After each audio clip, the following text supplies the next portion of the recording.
Graça e paz, igreja. Bom, eu estou aqui hoje para contar um pouco do que Deus fez na minha vida, né? Confesso que eu estou um pouco nervosa, então se eu tremer, chorar, alguma coisa assim, tá? Não repare, por favor. E para isso eu tenho que voltar um pouco na minha infância. Faz tempo, viu? Faz tempo, mas eu vou tentar ser breve, né?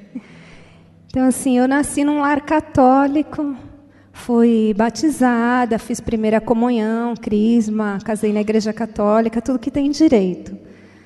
Mas não tinha uma intimidade com Cristo, não tinha uma intimidade com Jesus.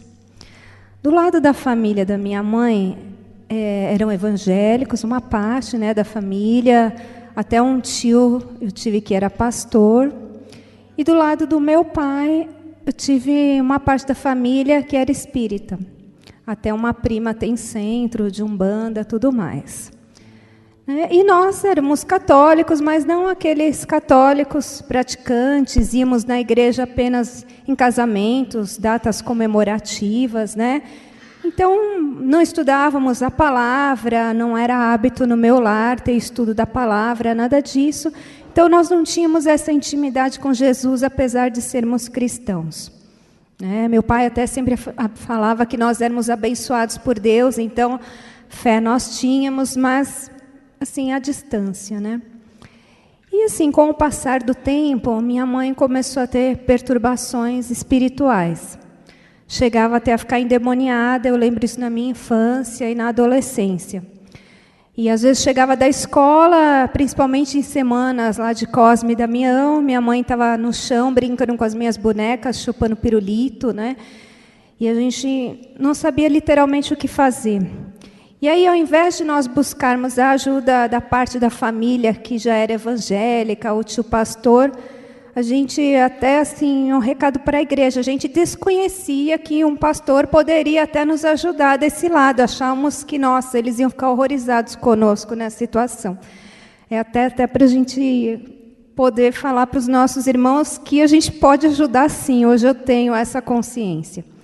Nós íamos buscar ajuda do lado espírita, lá no centro de Umbanda. Muitas vezes fui chamar minha prima, minha mãe ficava endemoniada, meu pai e meu irmão segurando, ela queria pegar todo mundo, pegar a faca, matar um dentro de casa. E aí nós íamos, chamava essa prima que vinha, tirava o demônio da minha mãe, ainda falava, olha, você precisa trabalhar no centro, né? Porque você é médium, então você precisa, nós precisamos de você lá.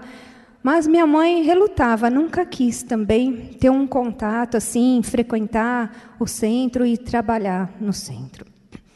O tempo foi passando, né, e a gente sempre com esse problema no meu lar. E meu irmão foi o primeiro a começar a ir na igreja evangélica, né? Ele começou a ir através de um primo meu, começaram a ir, né? Aí chamou meus pais começaram a ir. E para a honra e glória do Senhor, minha mãe se libertou desse problema. Graças a Deus, Deus fez a obra na vida dela. E eles começaram a frequentar. Isso eu já era casada e tudo. E eu era mais relutante, né? Eu já achava que aquilo era um absurdo, né? E na igreja evangélica, até porque quando eu era criança, a gente teve meio uma cultura avessa a isso, porque tocava a campainha, era as testemunhas de Jeová, né? E minha mãe se esconde, os crentes se escondem. Todo mundo se escondia, fingia que não tinha ninguém em casa. Então eu já fui e falei, nossa, isso deve ser terrível, né? Ser crente, né? Eu nem acredito que eu já sou, gente. Então, e aí eu já achava estranho aquilo. Aí, com o tempo, minha mãe teve câncer de intestino. E Deus fez um milagre na obra dela, curou. Eu não acreditava, irmãos. Eu achava que ela tinha tido a doença porque estava indo na igreja evangélica. Era totalmente avessa a isso. E eu falava, mãe, mas não é possível. Antes a senhora não tinha doença, começou a frequentar essa igreja. E minha mãe, não, Luciane, Deus está fazendo um milagre na minha vida, a obra do Senhor. E eu, assim, parece uma coisa, né? A gente está com os olhos fechados e não enxerga, muitas vezes, o agir de Deus na nossa vida. Graças a Deus, minha mãe se curou, né? E eu e o Ricardo já éramos casados, tudo. E aí, depois de uns 5 anos, né, eu comecei a buscar termos filhos, né? A gente tentava engravidar, mas não conseguia. Aí comecei a fazer os tratamentos. E aí descobri que eu tinha endometriose. Aí eu fiz 2 cirurgias em função da endometriose, e numa delas eu tive que tirar a trompa de um lado e o ovário do outro. Então, ou seja, eu não engravidaria mais pelo método natural. Comecei a tentar inseminação in vitro.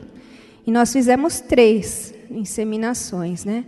E cada uma que não dava certo, eu caía em depressão, ficava muito triste, já tinha vontade de tirar minha vida, ficava no fundo do poço, cada uma dessas que não dava certo, né? Aí resolvemos adotar.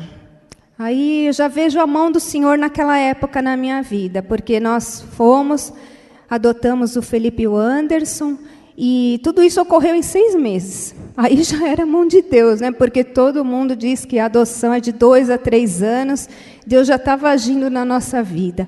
Aí eu falei, bom, agora estou feliz. E a solução para os nossos problemas eram os filhos. Eu pensava, né? Que era a solução para a minha vida, para a minha tristeza.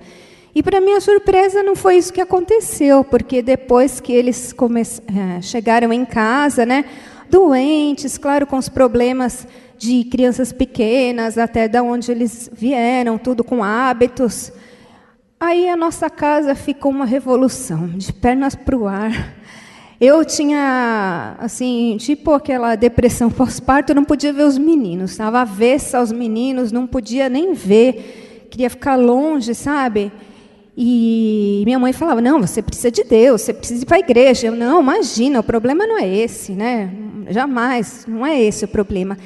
E eu comecei a ter os mesmos problemas da minha mãe, as perturbações espirituais. Comecei a ficar endemoniada também na minha casa, e era aquela luta.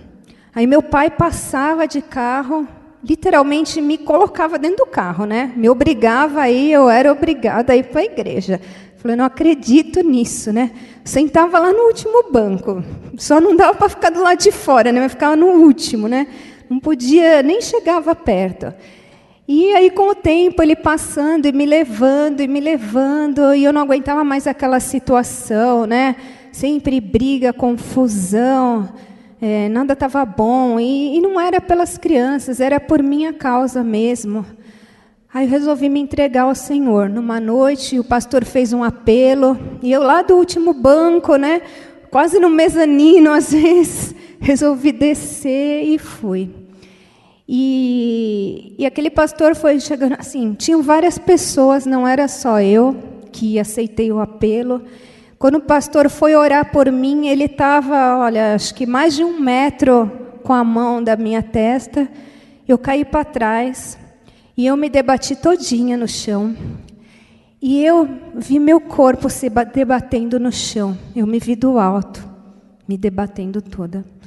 Na hora eu não acreditei. Aí um corre, um me levanta de lá, me levanta daqui, né? Na hora eu não entendi nada. Passou o tempo, eu não estava entendendo. Mas aí, depois com o entendimento, indo, voltando para a igreja, tudo, Jesus me falou no meu coração. Falou, olha o que o demônio está fazendo com você.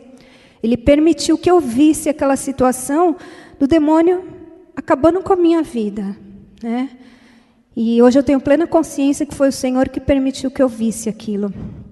Aí nós começamos a buscar mais a Deus, até a igreja que a minha mãe ia era muito grande, né? Então, cada hora era um pastor que falava comigo, cada hora era um que vinha em casa, não tinha um acompanhamento.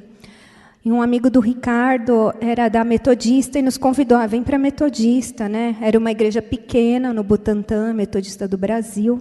E lá nós começamos a ter esse acompanhamento. Eu ainda sentava no último banco, viu? Porque eu ainda não tinha essa consciência. Aí o pastor chegava, punha a mão no meu ombro e me levava lá no primeiro. Eu falei, mas eu não acredito. E vinha todo mundo me abraçar. E eu, mas que isso, né, gente? Não estava acostumada assim com esse carinho, né? Achava tudo aquilo muito estranho.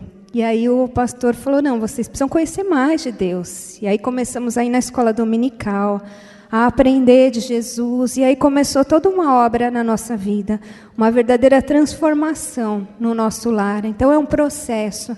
Muitas vezes as pessoas falam, aceitei Jesus, nossa, estou liberta. Mas não é bem assim, gente, é uma caminhada. Cada dia é um novo dia, cada dia é um aprendizado. Né? E hoje eu nem acredito que eu estou aqui falando para vocês e assim que eu estou servindo na obra do Senhor, nos ministérios. Então, assim, eu fico tão surpresa quanto vocês quando eu olho o passado do que eu era, né? E isso eu vou dizer para vocês que não faz tanto tempo assim, faz uns 13 anos mais ou menos, né? E eu achei que foi até tudo muito rápido, né? Então eu processo, e o que eu quero dizer para vocês, que pode ter pessoas também com esse tipo de problema, com outros problemas, mas que nada é impossível para Deus, né? A mão do Senhor está sempre aqui conosco.